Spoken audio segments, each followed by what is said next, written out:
Hello, welcome to Mentor Minds.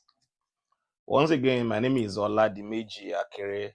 If you are just coming in contact with my post for the very first time, now I'd like to just do a little recap to introduce what Mentor Minds is set to achieve for you. You know, life is a journey, and the most integral part of life is people who has good direction, who has a good mentor, leader, tutor, who are selfless and able to at least extend to them some of the experiments and experiences that has helped them to get to where they are on time. It's always quicker for you to achieve your life project through that help and support. And so what we want to achieve on this platform is to be able to use our diversified experiences to help others who are interested and really has a focus to where they're going. And that was the reason why my second uh, post on this platform was actually based on purpose. Because there is no reason why you say you are embarking, you continue on life journey without having a purpose. Then what is a purpose? Purpose is why an organization or an individual exists. When you now move from purpose, then you go into mission. Mission is what you do to achieve your purpose.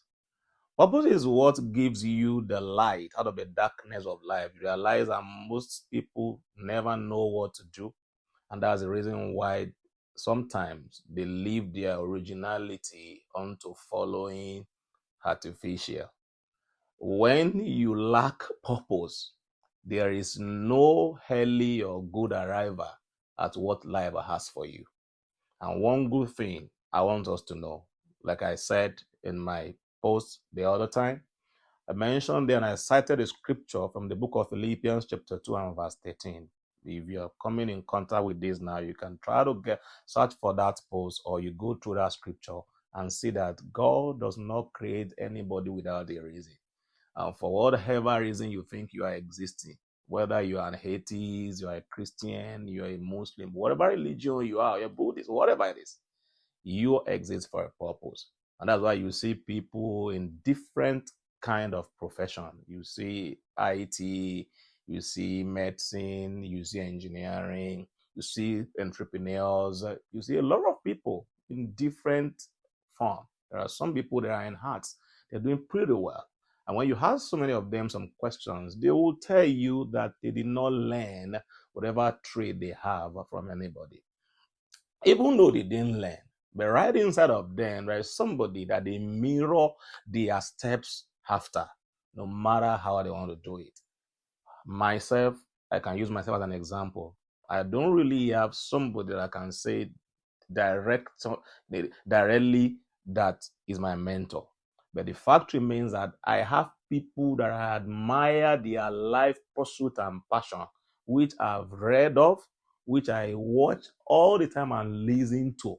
And I most time, apply some of the strategies that they use to get to where they are in life, as I also pursue my life purpose and goal. And that's the reason why you cannot avoid not to be able to, you can't afford not to join us on this platform if you don't have a mentor before. But if you have a mentor and you are satisfied with what you are getting in quality from that person you believe is directing you and guiding you to the right path, I congratulate you and I wish you well. But in case you don't have anyone that you mirror your journey, your life journey after, I want to invite you and encourage you to please come with us on this platform and let's share experiences. We'll tell you what we have done, that life has been so favorable unto us, and we will also share with you some of the things that we have done that we failed at, how life failed us and how we also failed life, and what we have done to be able to get ourselves back on the track, because life is not enjoyable without living for purpose. A purposeless life is a wasted and a wasteful life. No matter how you want to do it, you just live without having a focus. It's just like a car that you just start now and is heading nowhere. That is how a life without a purpose is. Why are you in that profession that you are doing? Why do you think your certificate should be above what gives you joy? Whatever you are doing that you are not deriving joy from, it means that thing might probably not be your purpose. Sometimes I pity so many civil servants. I'm not saying civil service is not a good career. It's a good career. But you realize only a few of them who really went into that place that they have some kind of inner joy and happiness. They are the one that when they retire, you will not even see a sign of retirement in their life. Whereas there are so many people in civil service today that they are just waiting for the idea of retirement. And the moment they retire like this, it looks like life is ending. Many a times I have a lot of compassion and empathize with so many retired in civil service who are choosing that as their own life purpose and career, and they serve the government or whatever private entity they serve very religiously and judiciously. But by the time they retire, maybe at age 60 or 65, whatever the age of retirement in your country is, and they are now started to look for job. I see in so many developed countries, when you enter some stores, you see old men of 90, 85. Remember when I just go to the United States, that one particular Sunday, I have to buy something from a store. The man that welcomed me at the entrance, I spoke to him because that time I was trying to see how the country looked at, and the guy was talking to me. He said he's 90 something. Then I said, wow. Then my question was, what are you finding here? And the man told me that though he is supposed to retire, but he just felt he still needed to put in some more years, and he's there. However, there are so many people who are retiring at age 50, age 60, age with a lesser age now. How? Because of what they have been able to invest in their life. Because they find form in their purpose. They are not the one working for money again. The little money they're able to make then is now what is working for them and making life. They can afford to travel around the world, take their spouse and families around, enjoy themselves in retirement. Whereas at retirement age, some people are still looking for what to eat and what to do. I'm sure you don't want to live your life like that. And that's the reason why you cannot afford to miss us on Mentor Minds. Let's try to rub minds together. Spiritually, we'll counsel you. Also, we will share our own experiences. And like I said, it's not as if we have gotten to where we are going in life. We're still on that journey. And which means that every day we keep learning and we continue to learn and also unlearn. Where we made mistake, where there are errors, we try as much as possible to learn from our mistake, not putting our mistake on somebody. Many younger folks nowadays, they blame their uncles, they even blame their God, they blame their government for whatever would have they betide themselves simply because they have refused to identify what their purpose is. Because if you don't find your purpose, you won't have a vision of how your future will be. Because until you have the vision, you can picture what your future look like. That's when you can now be able to operate on the platform of mission on how to go there. Whether you should go to school or you go to a skill acquisition training to learn a trade and acquire the skills you need to live a purposeful life. And one thing again that I think is also affecting some people is age. Some people, because of their age, they will say, I'm too old now, I don't think I can do anything again. As long as you are still living and you are existing, you are breathing, you are healthy, there's nothing wrong with your health. There is nothing that stops you from learning. You can still learn a handwork, you can learn a skill, you can still go to class and go to school and try if that is what you derive pleasure and what gives you happiness. And from there, you realize, because like there's a lot of examples I found in the scripture, that's one of the things that give me joy to read the Bible. Abraham, God found him at age 75. Moses was found at age 80. These folks, they were people that we heard their name, but we never know. Abraham, in Genesis chapter 12, you see where God told him to leave his people to where he's going to show him. He asked the picture of where he's going, and he left immediately.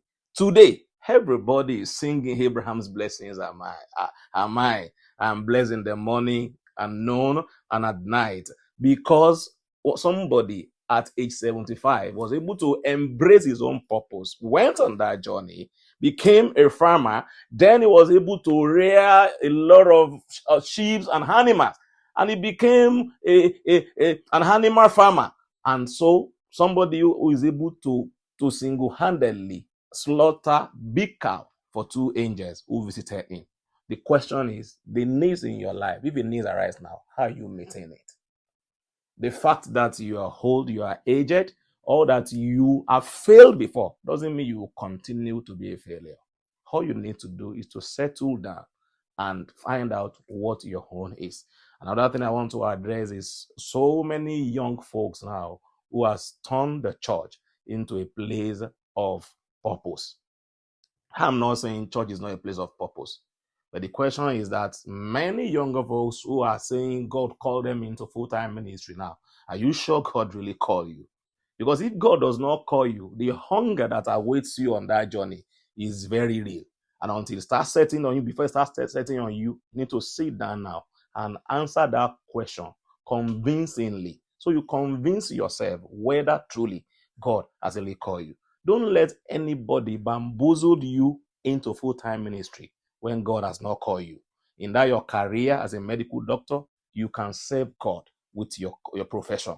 You can be in your shop sewing clothes. You can be a trader. As a bus driver, if driving is what you think your purpose is, you can do it and serve God right there. You don't have to be a general overseer or general overseer's wife or general overseer's friend before your life purpose is fulfilled. Find out if it is. Serve God, but don't let all the cry and call for kingdom service now distract you from your God-given purpose. God's purpose is your why you are here. When you find it, then it shows you the picture of how to get there. If it's school you need to go, enroll in that school now. Don't let anything limit you. You say, I don't have money. It is not money you need first. It is your will. Have you forgotten that this word I say, if there is a will, there will be a way. I have so many examples. While I went to university, I had no assurance of where the fund that will see me through university will come from. But today, I have 2 master's degrees. I'm on the way now to acquire my PhD. I'm already on the journey. A few more semesters, I'll come out with a PhD. But the question is, how did I do it? I can answer your questions when you come. It's not about money. Money is important. I'm not saying it's not important, but that's not what you should now use as the reason why you want to deny yourself the access into acquiring the kind of skills and what you need to do to fulfill your purpose on earth. Because mission is just an umbrella, a platform through which purpose is achieved. And once again, I want to welcome you to Mentor Minds. If you have questions, drop it at the comment section, chat me up, and I will respond to you. Whatever I don't have an answer to, we'll bring some other people in who are more experienced and more exposed, who have a better understanding of that question you're asking. They will answer you. And all we say on this journey in Mentor Mind is, come, let's journey onto success. Come, let's help ourselves. Come, let's be the light and navigator, like GPS of life, onto the journey and make it easier for us. Once again, thank you for watching. Welcome to Mentor Minds.